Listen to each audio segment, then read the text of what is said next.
पाहतोय साक्री विधानसभा मतदारसंघामध्ये काँग्रेसच्या उमेदवाराचं पारडं जड दिसतंय। त्या ठिकाणी कुठेतरी पक्ष फुटण्याचा जो परिणाम आहे तो पाहायला मिळतोय। त्यामुळे इथले संभाव्य आमदार कोण आहेत आपण पाहूया। अगदी आणि साक्री मधली गणित आपण बघतोय। साक्रीचे संभाव्य आमदार प्रवीण चौरे, काँग्रेस कडून प्रवीण चौरे हे निवडणूक लढवले होते आणि आता तेच संभाव्य आमदार साक्रीमध्ये असतील। मंजुळा गावित यांचं शिवसेना शिंदे गटाचं जे आव्हान होतं ते मात्र साक्रीत चौरे यांनी सहज पार केलेलं आहे। प्रवीण चौरे काँग्रेस कडून संभाव्य आमदार असणार आहेत साक्रीचे। मंजुळा गावित यांना मात्र इथं पराभवाचा सामना करावा लागू शकतो असं सध्या तरी दिसतंय। संभाव्य आमदार साक्रीचे आहेत प्रवीण चौरे।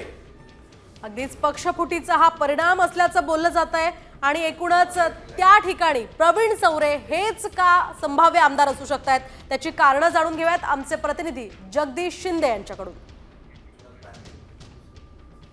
अनुसूचित जमाती प्रवर्गासाठी राखीव असलेला साक्री विधानसभा मतदारसंघ या वेळेला महाविकास आघाडी आणि महायुतीत होत असलेल्या चुरशीच्या लढतीमुळे चर्चेत राहिला आहे।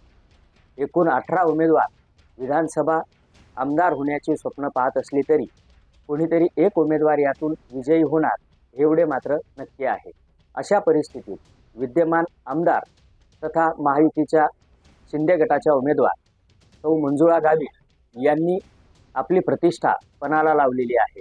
मागील 5 वर्षात केलेल्या विकास कामांच्या जोरावर त्यांनी मतदारांकडे मतदान मागितले असून गेल्या लोकसभा निवडणुकीत काँग्रेस उमेदवाराला मिळालेला भरघोस मतांचा पाठिंबा तालुक्यातील महाविकास आघाडीचे कार्यकर्ते आणि पदाधिकारी यांचा विश्वास वाढवणारा ठरला आहे।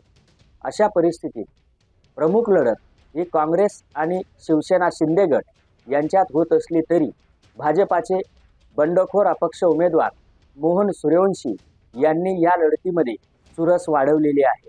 अशा परिस्थितीत मतदार नेमका कोणाला कौल देतात हे पाहण्यासाठी निकालाची वाट बघावी लागणार आहे।